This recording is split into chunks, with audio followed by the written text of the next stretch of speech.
Hello guys, दिशा agriculture के इस YouTube platform पर मैं अभिषेक सर आप सभी को वेलकम करता हूं। और जैसे कि आप लोगों को बताना चाहेंगे कि यहाँ पर आज ये हमारी फर्स्ट क्लास है और एक इंट्रोडक्शन क्लास है, क्योंकि मैं आप सभी को बताना चाहूंगा कि हमारे जो सुमित सर हैं उन्होंने मुझको इस चैनल पर इनवाइट किया है और कुछ सब्जेक्ट्स को संभालने का जिम्मा दिया है। तो बिल्कुल आई होप हो सकेगा तो मैं जो भी आप लोगों को बताने वाला हूं, है ना, तो आप लोगों को काफी अच्छे से चीजें समझ में आएंगी और आप लोग भी काफी अच्छे से सपोर्ट करेंगे। इस चीज की मुझको होप रहेगी। और यहाँ पर आप लोगों को बताना चाहेंगे कि आज हमारी ये जो फर्स्ट क्लास है आप लोगों के लिए, ये जो हमारी फर्स्ट क्लास है, इस फर्स्ट क्लास में आप लोगों को हम इंग्लिश, जो हमारी इंग्लिश है, इस सब्जेक्ट को हम स्टार्ट करना चाहेंगे, क्योंकि जो हमारे सर हैं उन्होंने यही कहा कि सर आप पहले इंग्लिश ही स्टार्ट करिए, है ना, क्योंकि जो बच्चे हैं, जो बीएससी एग्रीकल्चर के जो फर्स्ट सेमेस्टर के जो स्टूडेंट्स हैं, उन लोगों को इंग्लिश में काफी ज्यादा प्रॉब्लम्स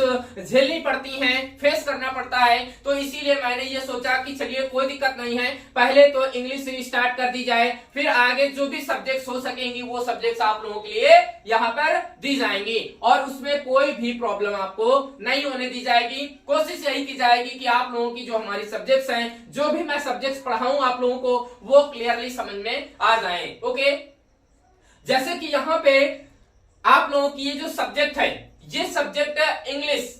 भाई इसका जो बीएससी एग्रीकल्चर हमारा जो फर्स्ट सेमेस्टर है, इसमें काफी बड़ा नाम है, इसका काफी बड़ा नेम दिया गया है, तो कोई प्रॉब्लम नहीं है। लेकिन जैसे कि आपको बताना चाहेंगे कि इसका फुल नेम अगर अच्छे से पूरा नाम कहें हम इंग्लिश को, तो comprehensive and communication skills in English, ये आपकी सब्जेक्ट का नेम है भाई, है ना। लेकिन मैं सिर्फ आप लोगों को इतना लंबा नाम नहीं लेने दूंगा, ना ही मैं खुद कहूंगा इतना लंबा नाम, क्योंकि इतना लंबा नाम आप कहेंगे तो आपको प्रॉब्लम होगी और मुझे भी प्रॉब्लम होगी। समझ रहे हैं ना, समझ रहे हैं, ठीक है। तो सिर्फ और सिर्फ यहाँ पे इस सब्जेक्ट को इंग्लिश कहा जाएगा, आपको भी अच्छा लगेगा और मुझको भी अच्छा लगेगा। ओके, अब यहाँ पर हमारी ये जो सब्जेक्ट इंग्लिश है, इसमें आप लोगों को जो भी हमारे टॉपिक्स पढ़ाने हैं, जो भी आप लोगों का सिलेबस है, ठीक है, तो उसमें आपको बताना चाहेंगे, हो सकेगा भाई इतना तो आप लोग, जितने भी आप लोग यहाँ पर अगर एग्रीकल्चर पढ़ रहे हैं या फिर आप लोग ग्रेजुएशन लेवल कर रहे हैं, तो आप लोगों ने छोटी चीजें जरूर पढ़ी होंगी, बेसिक चीजें पढ़ी होंगी। इतना नहीं होगा कि आप लोगों ने बेसिक चीजें नहीं पढ़ी होंगी, ठीक है। लेकिन अगर नहीं पढ़ी होंगी आप लोगों ने, अगर आप लोग कहेंगे, अगर डिमांड करेंगे, तो आगे चल के मैं एक दो क्लासेस बना दूंगा जिसमें मैं ब्रीफ, बिल्कुल छोटे तौर पे, एकदम शॉर्ट में आप लोगों को कुछ चीजें ऐसी बताने की कोशिश करूंगा जो भी आपकी पूरी बेसिक ग्रामर है, ठीक है, वो आपकी उन वीडियोस में कवर हो जाएगी, समझ रहे ना। लेकिन आज हमारी ये जो क्लास है, इस क्लास में आप लोगों को मैं जो टॉपिक पढ़ाने वाला हूं वो बहुत ही खास रहने वाला है, बेहद खास है, क्योंकि इसके आगे के जो भी टॉपिक पढ़ेंगे हम लोग वो इससे कनेक्ट हैं, बात समझ रहे ना। तो ये टॉपिक आप लोगों को पढ़ना ही पड़ेगा और जरूर पढ़ना पड़ेगा, बात समझ रहे ना। तो यहाँ पर आज हमारा जो टॉपिक है कौन सा है भाई, आप लोगों को बताना चाहेंगे टेंस। तो आप लोगों का जो हमारा टॉपिक है, इस टॉपिक का नाम क्या है, टेंस है। तो जैसे कि आपको बता दें, ये जो हमारा टेंस है, इस टेंस को हिंदी में क्या कहते हैं, बहुत लोग जानते होंगे, बहुत लोग नहीं भी जानते होंगे।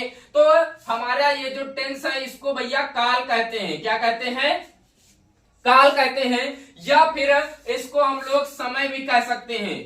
क्या कह सकते हैं, इसको हम लोग समय भी कह सकते हैं। अब आपके माइंड में ये क्वेश्चन उठेगा कि टेंस क्या होता है आखिरकार, व्हाट इज टेंस।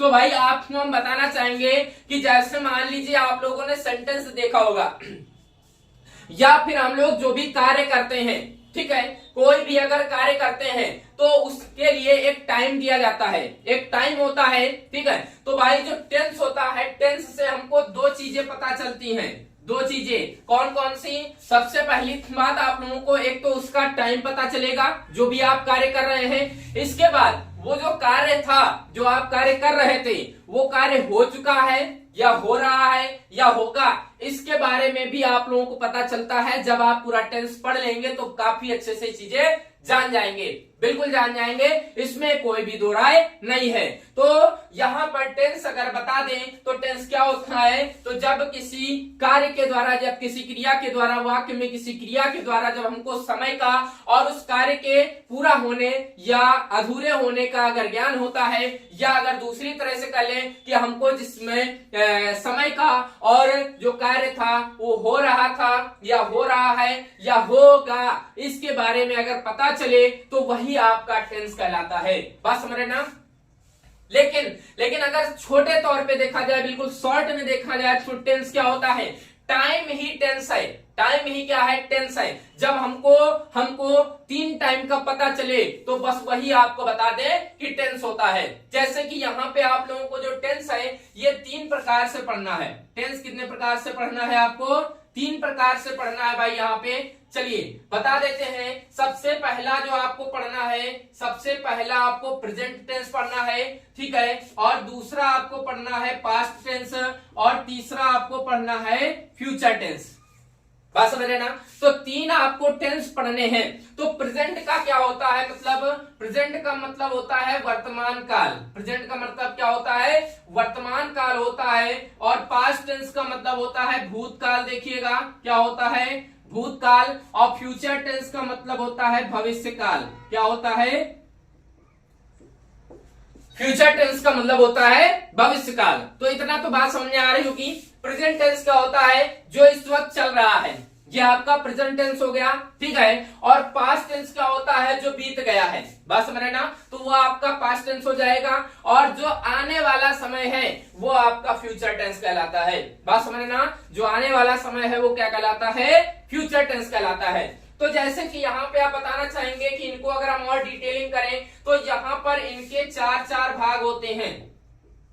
कितने भाग होते हैं इनके सभी के, इन सभी के 4 भाग होते हैं। कितने होते हैं, 4 भाग होते हैं। जैसे कि अगर प्रेजेंट के देखे जाए, पास्ट के और फ्यूचर के, तो चलिए आपको बताते हैं 4 कौन कौन से होते हैं। चलिए जैसे कि यहाँ पे हम शॉर्टकट में लिखेंगे, लेकिन अभी जो भी स्पेलिंग नहीं लिखी होंगी वो मैं भाई अभी मैं फुल फॉर्म में लिख दूंगा। बात समझ रहे ना। तो देखिएगा, सबसे पहला है आपका प्रेजेंट इंडेफिनिट टेंस, और इसका है आपका पास्ट इंडेफिनिट टेंस, और इसका है आपका फ्यूचर इंडेफिनिट टेंस। ओके। दूसरा है आपका, देखिएगा दूसरा है आपका कौन सा, प्रेजेंट कंटीन्यूअस टेंस। इसका है दूसरा पास्ट कंटीन्यूअस टेंस, और इसका है फ्यूचर कंटीन्यूअस टेंस। ओके।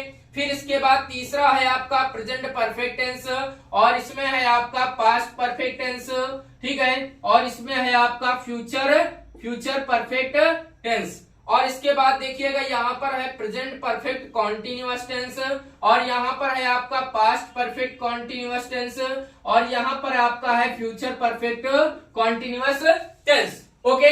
तो ये बात समझ में आ रही होगी आप लोगों को। ये आपके 4 8 4 12 कितने हो गए टोटल आपके, ये टोटल हो गए आपके ये 12। कितने हो गए आपके टोटल, ये 12 हो गए आपके, है ना। अब देखिए इसमें कौन सी स्पेलिंग आप लोगों की फुल फॉर्म में नहीं है। देखिए जैसे प्रेजेंट की तो लिखी है, टेंस की जितना भी टी लिखा हुआ है टेंस की लिखी हुई है, ठीक है ना। जितना भी ये वाला पी लिखा हुआ है मैंने लिखे है, ये प्रेजेंट हो गया। ये पी है जो लिखा मैंने पास्ट हो गया। बात समझ रहे ना। अब देखिए यहाँ इंडेफिनिट की नहीं लिखी, तो इंडेफिनिट की चलिए लिख देते हैं यहाँ पे। तो देखिएगा इंडेफिनिट की स्पेलिंग आप लोगों के लिए यहाँ पे हमने लिख दिया। अब ये जो आपके आई है इंडेफिनिट हो गया।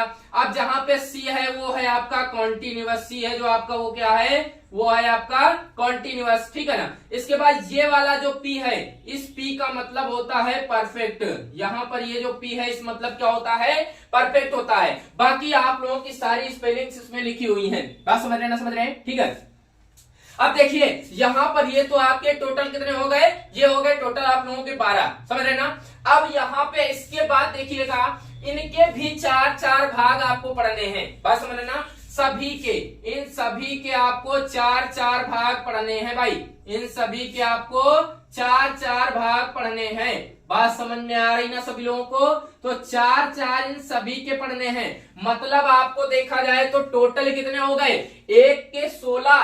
तो 16 को अगर 3 से गुणा करें तो आपके ये हो जाएंगे, कितने हो जाएंगे, 48 हो जाएंगे। कितने हो जाएंगे, 48 हो जाएंगे, ठीक है ना। लेकिन आप लोग सोच रहे होंगे कि इतने ज्यादा 48 पढ़ने, अरे ये तो मैं बहुत परेशान हो जाऊंगा, हम पढ़ ही नहीं पाएंगे, है ना, ये कैसे पढ़ेंगे आखिरकार। कोई दिक्कत नहीं, परेशान ना होइए, आप बिल्कुल परेशान ना होइए। यहां पर ये जो 48 है, मैं सिर्फ आपको 4 ही बताऊंगा, आपके ये 48 हो जाएंगे।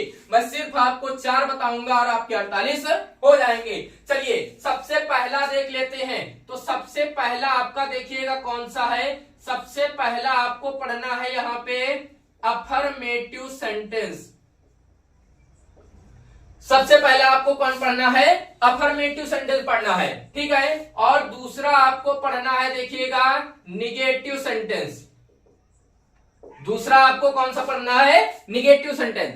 अब देखिएगा आपको मैं एक बात बताना चाहूंगा कि यहां पर मैं एक चीज अगर एक बार लिख दूंगा तो दोबारा वो मैं फुल में नहीं लिखूंगा, वो मैं शॉर्टकट में ही लिखूंगा, आप लोग उसको समझ जाएंगे, ठीक है ना। क्योंकि ये मेरी एक आदत है, हो सकेगा तो खराब आदत है, लेकिन एक अच्छी आदत भी है, यहां से टाइम बचत होती है, बात समझ रहे ना, टाइम जरूर बचता है। ये देखिए 2 हो गए। इसके बाद तीसरा आपका देखिएगा कौन सा है, तीसरा आपका है इंट्रोगेटिव। तीसरा आपका है इंट्रोगेटिव, लेकिन इसको तीसरा ना कह के हम लोग क्या कहेंगे, देखिएगा इसके तीसरे को हम लोग क्या कहेंगे, तीसरा है आपका फर्स्ट टाइप। कौन सा है, फर्स्ट टाइप। और चौथा है आपका सेकेंड टाइप, बात समझ लेना, ठीक है।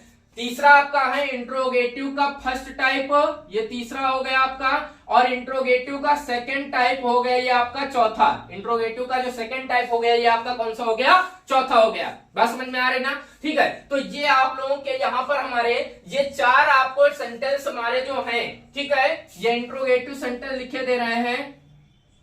इंट्रोगेटिव सेंटेंस में 2 आपको पढ़ने, एक तो फर्स्ट पढ़ना, दूसरा सेकंड पढ़ना, ठीक है ना। तो ये आई होप आप लोगों को इतने समझ में अच्छे से आ गए होंगे, है ना, और इसमें आप लोगों को कोई भी प्रॉब्लम नहीं होनी चाहिए, बात समझ रहे ना, समझ रहे हैं, ठीक है। तो यहाँ पर आप लोगों को मैं एक चीज और इसमें बताने वाला हूँ, ठीक है। फिर इसके बाद हम इस क्लास को लीव लेंगे और फिर आप लोगों को नेक्स्ट लेक्चर में हम इसके आगे का बताएंगे। जैसे कि यहाँ पर जो मेन बात है आप लोगों को बता दें, जैसे जो आपका हिंदी का एक वाक्य लिखा होता है, ठीक है ना, तो उनके लास्ट में हम लोग जाते हैं, तभी हम लोग टेंस पहचान पाते हैं कि इस सेंटेंस में कौन सा टेंस है, बस मैंने ना। तो वही आप लोगों को यहाँ पर हम बताने वाले हैं। जैसे कि आपका अगर प्रेजेंट इंडेफिनिट टेंस, जैसे कोई वाक्य लिखा हुआ हिंदी का, ठीक है, तो उसमें अगर प्रेजेंट इंडेफिनिट टेंस है तो उसमें क्या होगा, हिंदी जो क्रिया होगी, हिंदी क्रिया, तो उसका जो अंत होगा, उन हिंदी क्रिया वाक्य के अंत में देखिए क्या क्या मिलेगा। तो यहाँ पर आपको मिलेगा ता है, ती है, ते है, ता हूं, बात समझ रहे ना, ठीक है। इस वाले में आपको क्या मिलेगा, प्रेजेंट कंटिन्यूअस में रहा है, रही है, रहे हैं, रहा हूं, बात समझ रहे ना। फिर इसके बाद प्रेजेंट परफेक्ट में देखिए चुका है, चुकी है, चुके हैं, चुका हूं, ये सब आगे समझ में आएगा। अभी हो सकता है ना समझ में आ रहा हो, लेकिन अभी जब इसके आगे हम और बढ़ेंगे तो ये चीज बिल्कुल समझ में आ जाएगी आपको। फिर इसके बाद देखिए प्रेजेंट परफेक्ट कंटिन्यूअस में भी फिर रिपीट हो जाता है, रहा है, रही है, रहे हैं, रहा हूं, अंतर क्या है ये सब आगे पता चलेगा। पास्ट इंडेफिनिट टेंस में देखिए यहां पर होता है आपका था, क्या होता है आपका वो, यहां पर होता है, यहां पर होता है था, और यहां पर होता है गा, बात समझ ना, ठीक है। तो प्रेजेंट पास्ट इंडेफिनिट टेंस में क्या होता है, ता था, ती थी, ते थे, है ना। और पास्ट कंटिन्यूअस में क्या होता है, रहा था, रही थी, रहे थे। फिर इसके बाद पास्ट परफेक्ट टेंस में क्या होता है, चुका था, चुकी थी, चुके थे। फिर पास्ट परफेक्ट कंटिन्यूअस में रहा था, रही थी, रहे थे। यहां पर और भी चीजें मिलती हैं, क्या मिलती हैं, आ, या, ई, बात समझ रहे ना, ये भी मिलते हैं आप लोगों को, ठीक है। फिर फ्यूचर इंडेफिनिट टेंस में देखिए क्या होता है, गा, गी, गे होता है ना। और फ्यूचर कंटिन्यूअस में क्या होता है, रहा होगा, रही होगी, रहे होंगे, है ना, ठीक है, रहेगी, रहूंगा, रहेंगे, इस तरह की चीजें आते हैं, है ना। फिर फ्यूचर परफेक्ट टेंस में क्या होता है, चुका होगा, चुकी होगी, चुके होंगे, चुकेगा, चुकीगी, चुकेंगे, है ना, चुकूंगा, इस तरह की चीजें आती हैं, है ना। फिर इसके बाद फ्यूचर परफेक्ट कंटिन्यूअस में क्या होता है, रहा होगा, रही होगी, रहे होंगे, है ना, रहूंगा, इस तरह की चीजें आप लोगों की हिंदी क्रिया वाक्य अंत में दिखाई देंगी। जब हम आगे वाक्य लिखेंगे तो वहां पर ये चीजें आपको बिल्कुल अच्छे समझ में आएगी। ओके, तो बिल्कुल आई होप आप लोगों को ये हमारी वीडियो बिल्कुल पसंद आई होगी। और जो भी ये हमारा लेक्चर रहा है, जितना भी मैंने इस चीज में पढ़ाया, इस लेक्चर में आप लोगों को पढ़ाया है, वो बिल्कुल अच्छे समझ में आया होगा, है ना। तो अगर आपको अच्छे समझ में आया है तो प्लीज हमारी इस वीडियो को लाइक करेंगे, साथ में कमेंट करेंगे, और यहाँ पर अगर हमारे इस चैनल पे आ रहे हैं और इस वीडियो को देख रहे हैं, अगर चैनल को सब्सक्राइब नहीं किए हैं तो ये जो हमारा चैनल है इसको सब्सक्राइब करिएगा और साथ में बेल आइकन को प्रेस करते हुए आगे बढ़िएगा, ठीक है। और अपने मित्रों में, अपने फ्रेंड सर्कल में भी इस चैनल को शेयर करिएगा ताकि ये हमारा जो चैनल है ये और ज्यादा से ज्यादा इंप्रूव हो सके। ओके, तो चलते हैं, फिर मिलेंगे आप लोगों को नेक्स्ट लेक्चर में। Okay, very very thanks.